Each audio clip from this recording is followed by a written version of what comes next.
Hello and welcome back to another video. In this video I show you how to install a transponder into a Kyosho MR-04. Okay, to start this process of wiring our Easy Laps transponder into the car, we're going to need to do a bit of disassembly. You can plug these transponders into this top port.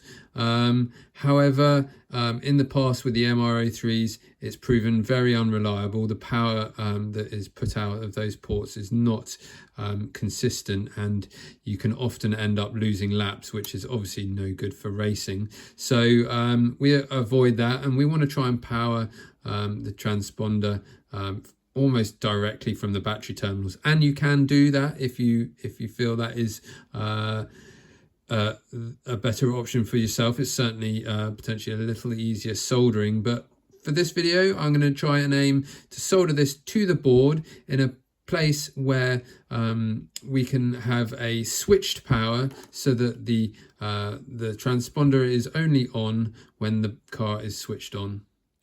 Okay, so as I say, we need to do a bit of disassembly first.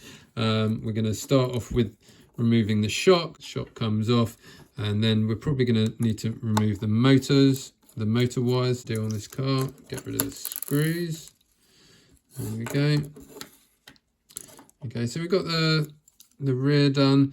This is the first time I've disassembled the MR-04, so bear with me. We're going to pop off these battery clips, and we can start to see where we're going. I think probably we are going to need to remove this front end cover, and then that top plate will probably come off in the normal way. We've got all the screws out of this front end. Now hopefully this top plate should just come unclipped. Sometimes it can take a little persuasion just down off the back here. There we go. Unfortunately, Kyosho have not made it as easy as the MR-03 was, so I am going to have to remove the battery terminals to try and take a look at the bottom of the board. Please, when you are doing any projects like this on your car, please remove the batteries. That just prevents any chances of short-circuiting and blowing up anything on the board. So I've got our board free from the car now. I've also removed the screw that holds the switch in, which is this little bracket here. That allows us to sort of be able to move the board around a little freer.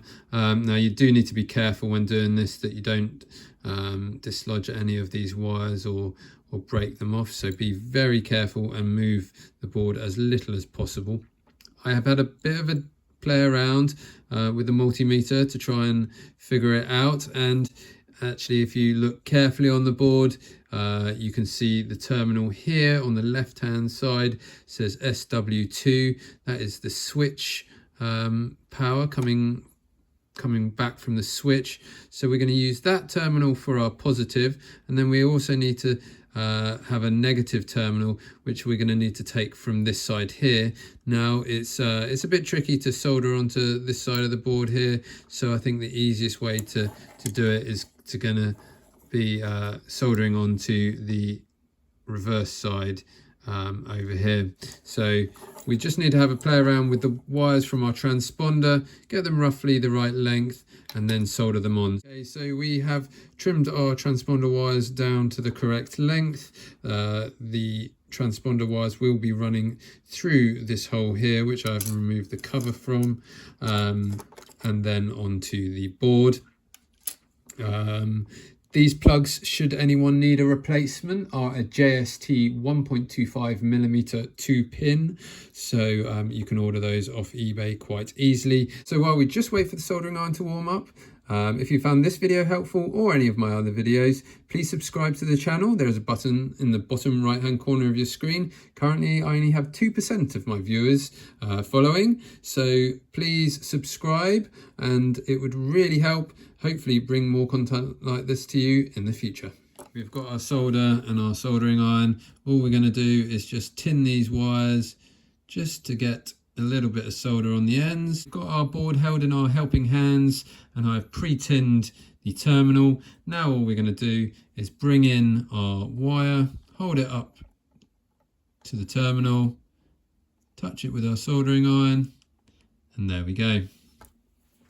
We can just make sure that we have got a nice sort of glossy, shiny solder joint. Okay, and that there are no dry areas. And we have got a little spike on there. I can just very carefully with some side cutters just snip that off.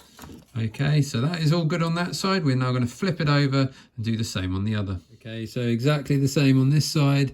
It's this terminal here on the left that we're going for. I'm just going to pre-tin that terminal so that our wire sticks nice and cleanly. I'm going to come in on the side here. Okay, it's just going to require a little bit of setup. It pays just to get things set up so that when it comes to doing the solder joint itself, it is nice and quick. And there we go. Simple touch of the soldering iron. Oh, let's try again. There we go. And then we are on there. Again, just check over that it is not dry and that it has made full contact, but I am very happy with that. Okay, so now we've got it all soldered up and tested. We can get the battery terminals back on and start to get this thing rebuilt. So the little cover plate that's going to go back on here. All I've done is just snip the little tab off the end, and then that can get back reinstalled, allowing for the cables to pass through. So that's nice and simple. Okay, so there we have it. All back together, transponder installed, wire coming out the top here. Now obviously placement of your transponder is going to depend on your body. I'm not quite sure where it's going to go just yet, so I'll leave that for now, and then we will just apply some double-sided tape and stick it down. So if you have found this video helpful, please subscribe to the channel. I think I only have about 2% of my viewers subscribed so far, so it would really help me out. Otherwise, stay tuned, and I'll see you in the next one.